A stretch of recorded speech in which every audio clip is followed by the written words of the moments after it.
I owe over $10,000 in taxes, and here are 4 things I could have done to avoid this. As a business owner, your goal is to save as much as possible in terms of business expenses so that you have to pay less in taxes. Well, there's 4 things I figured out if I had done, I would have had to pay less taxes.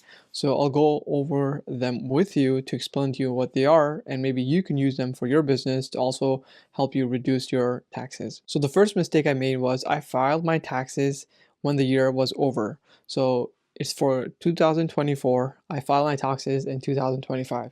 Now that is what you are able to do, right? Usually people file their taxes in April of the next year.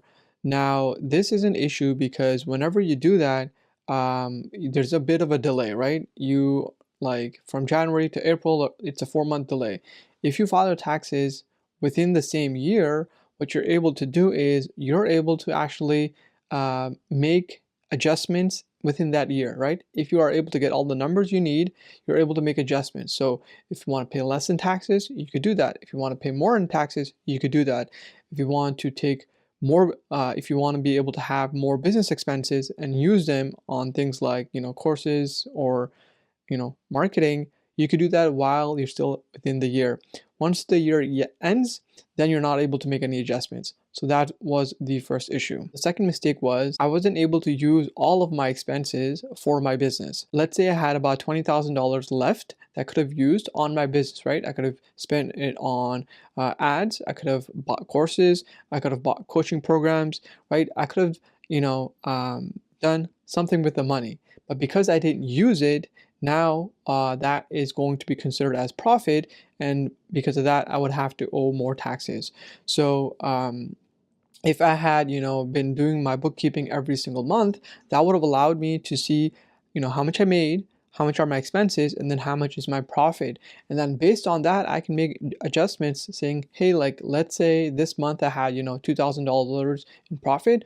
Well, maybe I can use that $2,000 on business expenses, so that way at the end of the year, once the year is over, I don't have to owe as much taxes because I've maximized all of my expenses by taking all my profit and putting back into the business, which will allow me to grow, right? So once again, I wasn't able to use all of my expenses because I did everything at the end of the year, or actually I did it once the year was over. The third mistake I did was I was mixing my business expenses and my personal expenses. Now, so the mistake I was making is that I have too many credit cards and too many bank accounts. I think I had like 5 bank accounts, and I had like, I think maybe 5 or another 7 credit cards. And it was such a chaos. Money was going in and out, and I was trying to track it, and it was just very confusing. So what I'm planning on doing this year is just have one bank account for my business and then one bank account for my personal. That way everything is super separate. All the incomes that I have from all the different types of income sources, right? Like, let's say you use Stripe, you have PayPal, and you have some other platforms as well, right? So let's say all of those incomes are going to come into just one bank account. That's going to be your business bank account. And then from there, um, let's say I need to make a payment, so I can pay myself from that bank account. It's going to go into my personal account.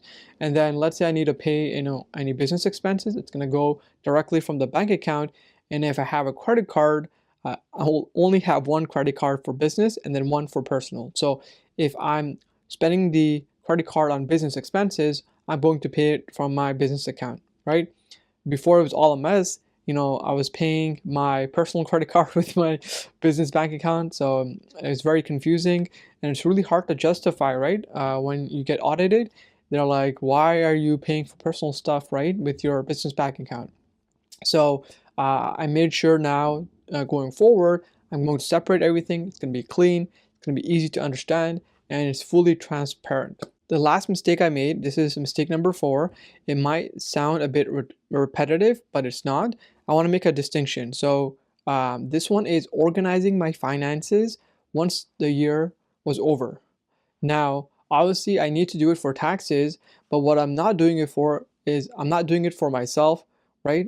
Every month. And that is a huge issue because I am not able to take decisions based on, these numbers, right? If I don't have these numbers, I just I'm just like going, just cruising, without really, I'm driving without really knowing what to do next, right? And that could be really difficult for you to grow your business if you don't have your numbers. Let's say you wanted to spend money on Facebook advertisement, right? How much do you spend? If you don't know how much you spent last month, right, and how much profit you have, well, then you might overspend. Let's say your goal is to spend about $2,000 on Facebook ads.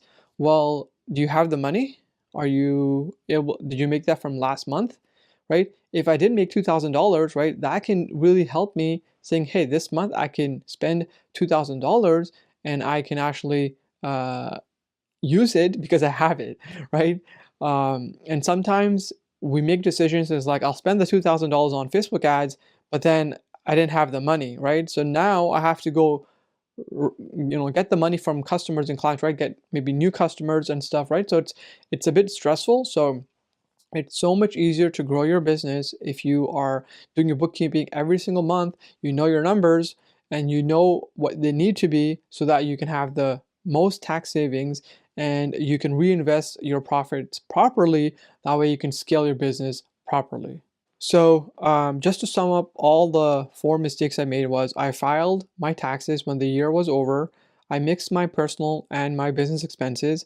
I organized my finances um, at the end of the year, which I should have done during the same year, and actually I do it on a monthly basis so that I can actually use the numbers and actually make a difference in my business. And the fourth was because it wasn't being organized every single month, I'm not able to fully use all the business expenses and buy more stuff and reinvest the profits within my business just because I don't know the numbers. That hurts your business. That hurts my business from growing. And for next year, I'm definitely more organized. One bank account for business, one bank account for personal.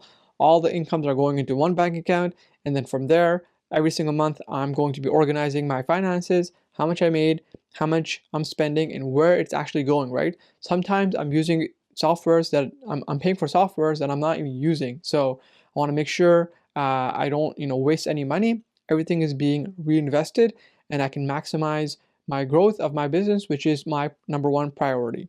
All right, guys, thank you for watching the video. I hope you enjoyed it. Now, I have a free guide for you. It's 10 mistakes to avoid in your bookkeeping, so it also doesn't cost you, like it cost me $40,000. So all you have to do is just mention in the comments below mistakes, and I'll send it over to you guys. All right, so I appreciate you guys staying till the end, and like the video, share it with someone who would find this helpful. Just leave me some positive comments, what you want me to talk about in the next videos. I'll be happy to cover more of these videos for you guys. All right, so I talk about finance, bookkeeping, business, how to grow. And yeah, so if you want more of these videos, make sure to subscribe and I'll talk to you guys in the next video. Peace.